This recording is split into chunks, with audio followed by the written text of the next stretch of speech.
All right, hello friends, welcome back to the tier list video. You guys have been really loving these, so we're gonna keep pumping them out. By all means, whichever one you want to see me do next, put that in the comments down below. You guys have been doing insane support on this, so hit that like button down below for me, guys. We're doing the rivals today. A lot of controversial takes here today. I can't lie to you, I like this. I'm very opinionated. If you guys have not noticed this, I am indeed very opinionated, but I usually have statements to back up what I'm saying. So we're doing the rivals today. And as you can see, we might start some controversy yet again because we have a losers tier list. This one should not be hard. If I'm not mistaken, every rivals here, even the Let's Go ones, all the way up until Red and Blue, all the way up until Let's Go. So obviously there's some dupes, you know what I mean? But it seems like they did the most highest version ones, like the Oras instead of Ruby Sapphire. I don't know, dude. I don't think they're missing any rivals from Sun and Moon. Because there's a lot of captain trials, so they weren't really rivals. It really was just Gladion and How, was it not? Yeah, pretty sure. Okay, cool. And then obviously, of course, yeah. So we're gonna get with it, guys. Let's just start off with the trash boats, right? And I think a lot of people can agree with me on this. Like, they were bad. They were bad. The delightful idiots from down the lane. Where are they at? Serena, you're a loser. Tierno is the only one that's rad. But even then, he's still very annoying. But his design carries. Look at that. What's that? Look at his haircut, dog. Yeah, you're chilling. That Vanillite shirt, ice. You know what I mean, dude? He's chilling, dude. Serena, absolutely a loser. Where's the other one? What's his name? Callum? Loser, dude. Am I missing any of the idiotic kids? Oh, loser. Oh my god, dude. I'm sorry, X and Y lovers, Callow stands out there. I really am sorry, but hear me out. Hear me out. They were really bad. They're the exact same character from the beginning towards the end. Sometimes that's fine. You can get away with it. Unless they're very obnoxious. They are so annoying. You battle them a multitude of times. I think the most obnoxious time is when you're battling them on that bridge. And it's just battle, battle, battle. You know what I mean? Tierno is saved strictly for his sauce. Otherwise, he'd be down there as well. Tierno is just... Wait a minute. No. Let me do this. Let me do add row below. Because it's too high. There it is. I was going to say, whoa, wait. Because he's obnoxious too. I hate them all. I hate them all. You know what? I'm sorry if you don't like me for saying that. I don't like them. The male protagonist, he's very irrelevant. Same thing with Serena. I don't know the male protagonist's name. I know Serena. I don't know the male protagonist off the top of my head. I think he's the only one that I don't know off the top of my head. I know all of them. Even this, yes, whatever his name was. No, I don't. Was it Trent? What was it? It was some basic name. It was terrible. I also don't know why he's on here twice. So I'm not going to use that. Tierno's on here twice too. I'm not going to use that. But, X and Y guys, very, very, very annoying. The male protagonist, female protagonist, Serena, male protagonist, whatever it's called. They just were so non-existent. They did nothing towards the story. And is it their fault really though for being bad? Because the game itself story was bad, and mainly these characters, these rivals are going to be doing, they build up their personality, their personas throughout the story. So it's really unfortunate that X and Y characters are so low because the story is so bad for them. The writing for them is absolutely trash. It's terrible. It's just bad. You know what I mean? It's just bad. So no, I know people are going to be like, oh, but don't you like this character? And he's the same from the beginning towards the end. No, if you heard me, right? Dumb. Sometimes it can be okay if they're all right. But this is just not. No. And again, it's my opinion. Don't be hurt. But look, they're bad. All right? They're bad. They're boring. They're not a challenge at all, dude. They're obnoxious. They're tedious. What is this? What is Callum? What is this? What is this design? You know what I mean? Serena was jailbait. Or not, sorry, Serena. Guys, I'm blinking out. Well, I'm forgetting all their names. Serena, Callum, Tierno, don't know. How do I not remember Shauna? I literally said it. See, I'm blanking out. Shauna was just jailbait, right? I think she was like 15, but I don't know. She's jailbait. 15, 12, I don't know, dude. I don't know, man. I don't know. All right. She was obnoxious since day one. Serena's just annoying. But she's cute, though. She's bad. She's so bad, dude. Tierno's the only one with sauce. He gets his own tier. Now, when we talk about GOATs, How gotta go there. How is absolutely an amazing character. The very first time where you actually, what was it, Island 2? Or was it Island 3? Where you hit Panolia Ranch? Pony Town or Panolia, the ranch, right? The town, right? The redneck town, the yeehaw town. And you battle him right there at the docks. Bruh, he is actually a challenge. When he first gets that little Raichu, challenge, dude. And you may be all like, oh, I didn't really struggle with him. Okay, that's you, right? But a statistic shows a lot of people actually did. You know what I mean? So, maybe you specifically did not. I did not. The very first time to play through in Sun and Moon, though, I did.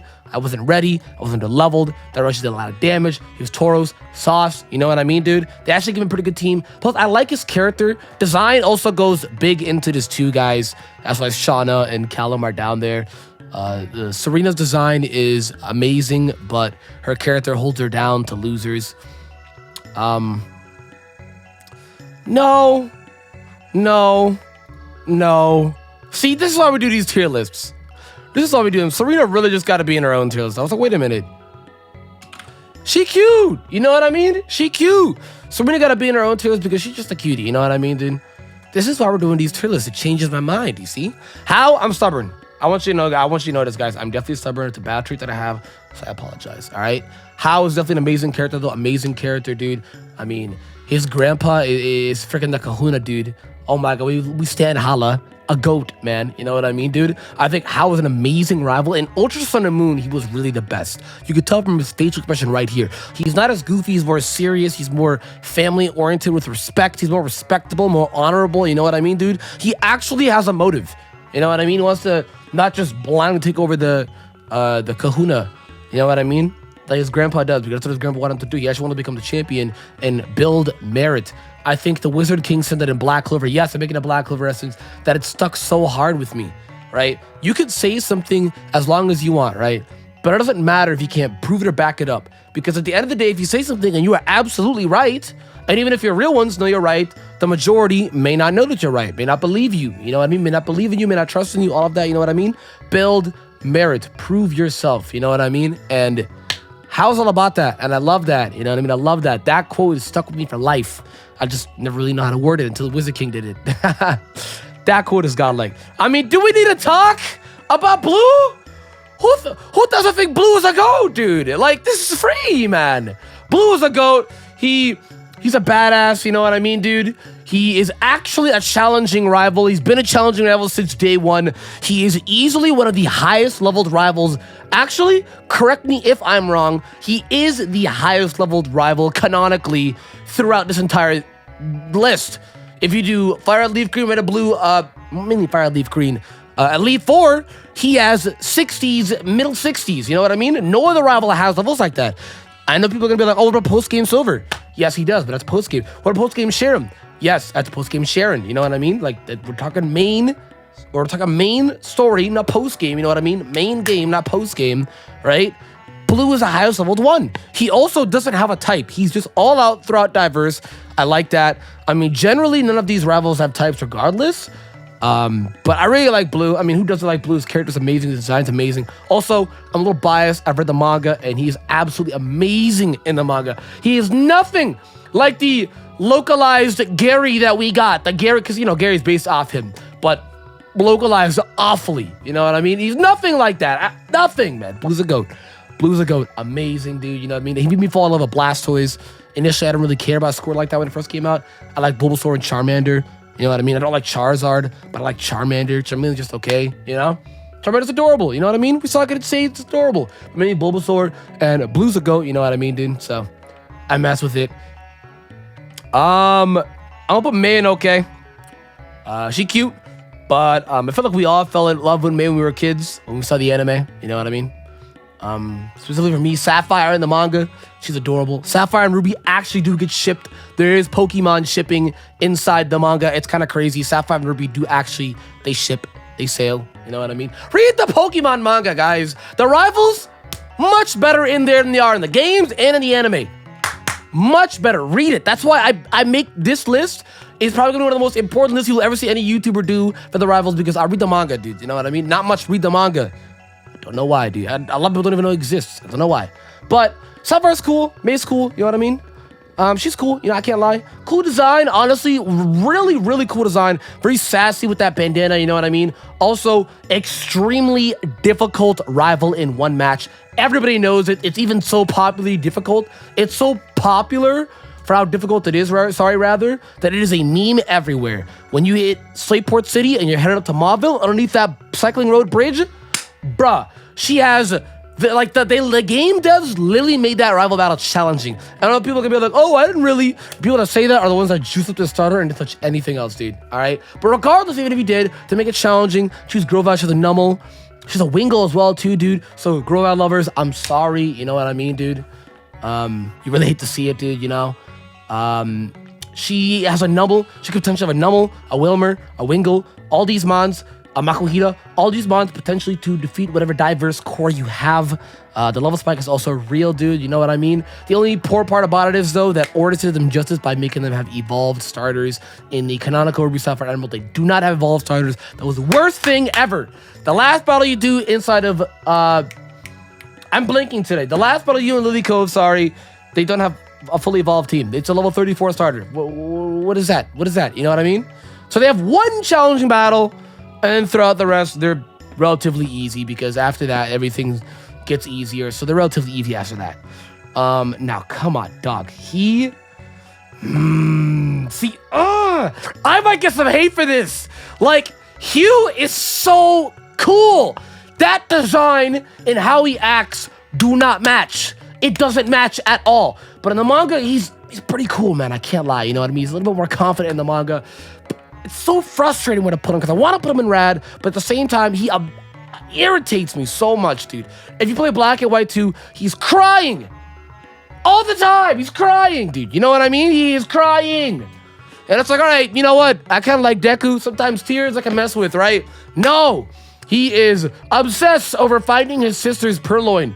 Very stubborn, very hard-headed, similar towards myself. I'm a very stubborn person. I get it, right? I get it. Your sister lost her purloin. The dumb argument of, oh, just find another purloin. Yeah, I used to be like that. I was like, well, just find another purloin. But no, after having a cat, multiple cats, right, throughout my past 5 years, that's just not how it works. You build a bond, you know what I mean? It's that specific purloin. But he's just so annoying because he's stupid. Look at his design. He doesn't act like an idiot. He doesn't look like he'd be an idiot. He looks like he'd be a cocky, like a snot-nosed punk. Like Gary, you know what I mean? Like Blue, like Gary, like freaking, oh, like a hybrid of Blue, Gary, and Silver, you know what I mean? I say Gary because the anime, too, he's different from Blue. But, like, he's just so, like, you know what I mean? Like, he is carried by design. He is carried by design. He is also carried by his god-tier rival music, Doug. God-tier rival music. Oh my god. Insanely god-tier rival music. I cannot lie to y'all. Insanely rival god-tier music. A lot of people have not actually played Black and White 2, and a lot of people have not read the manga. So if you have not done either or, please do not speak to me. What? Do not speak to me about Hugh, okay?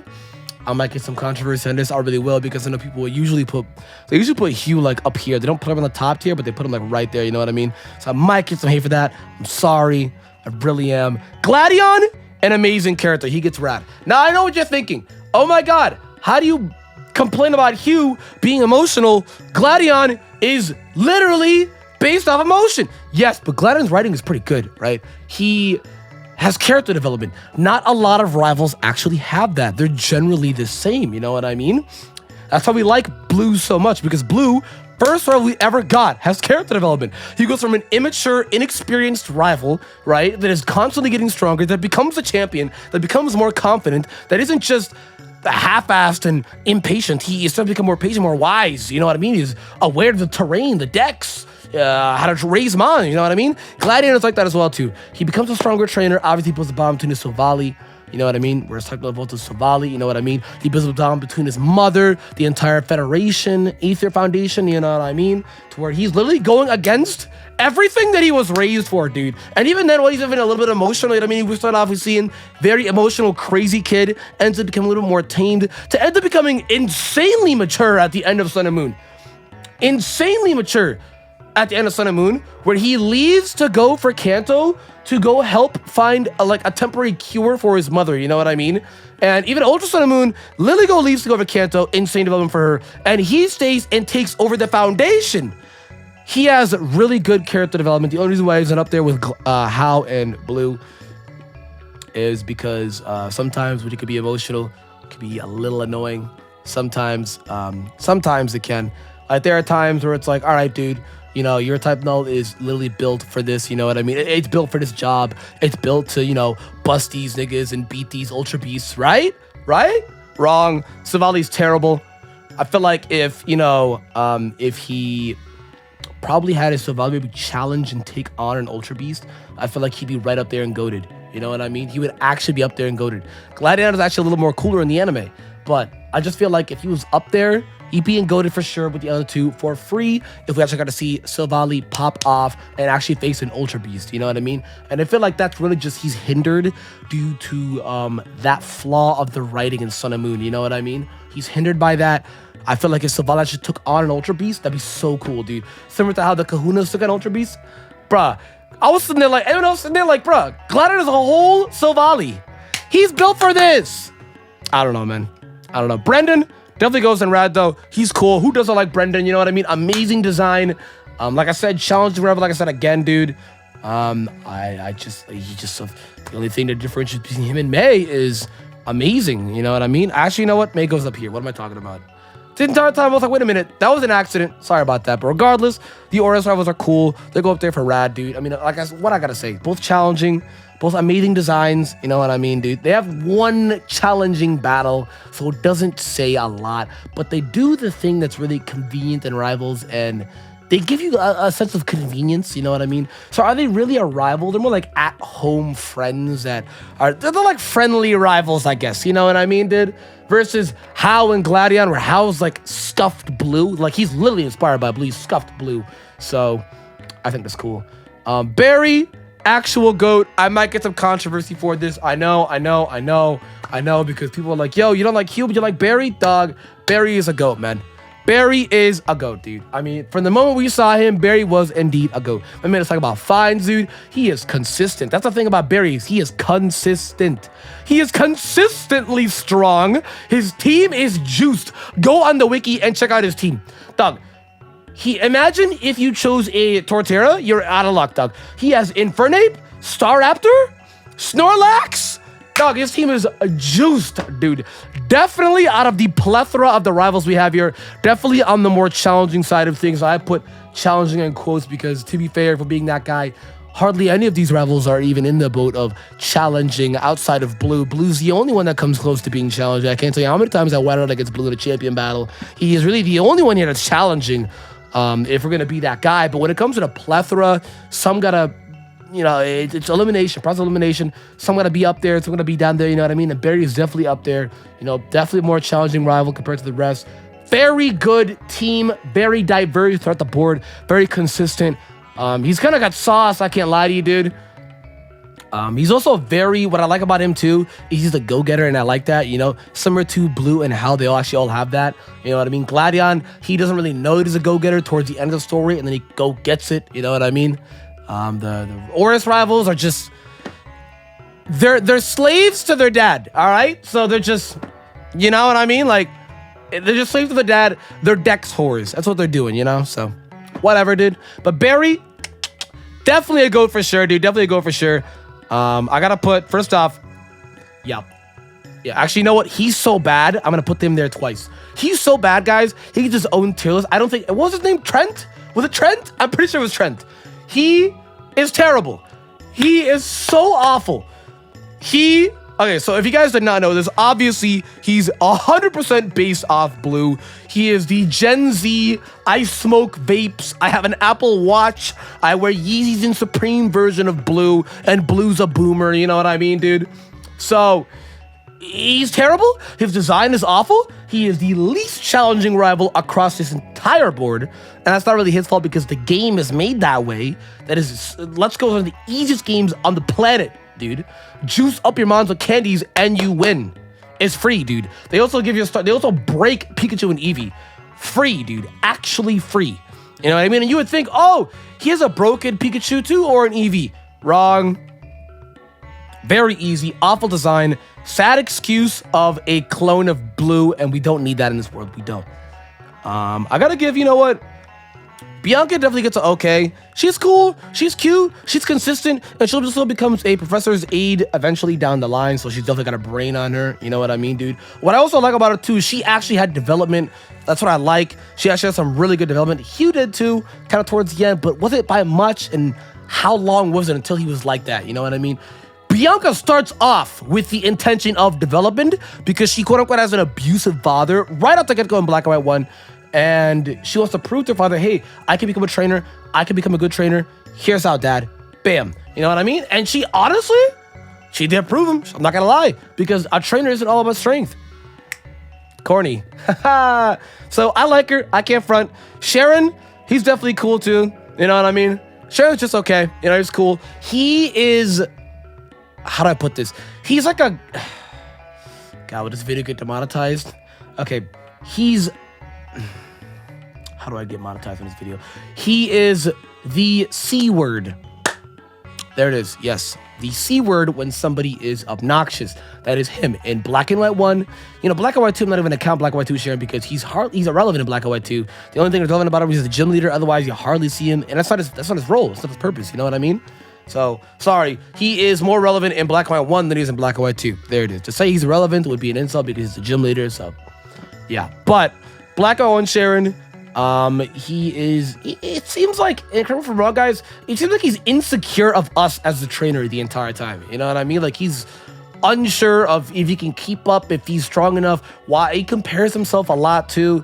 So he has poor qualities, poor traits, you know what I mean? And it's just unluckers, you know what I mean? His personality is a little annoying. He's like a know-it-all that doesn't even back it up. He is extremely easy as well too, dude. But is that really his fault because all the Black and White starters are terrible? Is that really his fault? No.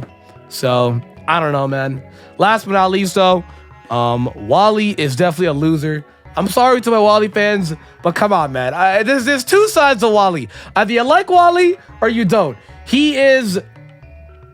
I think Oris... This is... Okay, hang on. This, I'm going to make a new tier. Because, right? This is Oris Wally. Wally got saved because of Oris, because he actually was pretty cool in Oris. Towards the end in the Victory Road, I was like, okay, Wally, pop up on me, dude. And that battle was actually challenging too as well. More challenging than most Wally battles, especially in Ruby and Sapphire and Emerald. So I was like, okay, but Wally's kind of a loser. Like, the Oris Wally gets, you know, he's right there. He's like, you know what I mean, dude? He's just So, he's right there, but... If this is Ruby Sapphire Wally, loser. Absolute loser. Absolute hideous loser. And then we don't gotta talk. Come on, man. We don't gotta talk. Come on. Silver Dog. Come on, bro. Silver. Bro, Silver is that boy. He is, he's like the Meta Knight of Pokemon because he's not a true villain.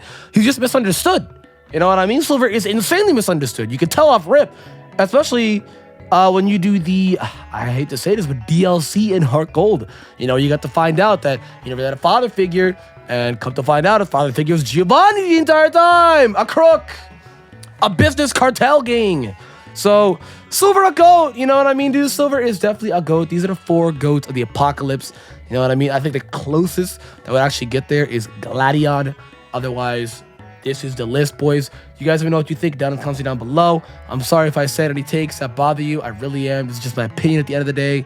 I'm not saying it's factual, but it's pretty accurate. You know what I mean? Yeah. You guys let me know what you think down below. Hit that like button, guys. Try and get 1,000 likes for more of these. Drop your thoughts down below, guys. I would love to hear what you guys think. And with that, I'll see you guys in the next one.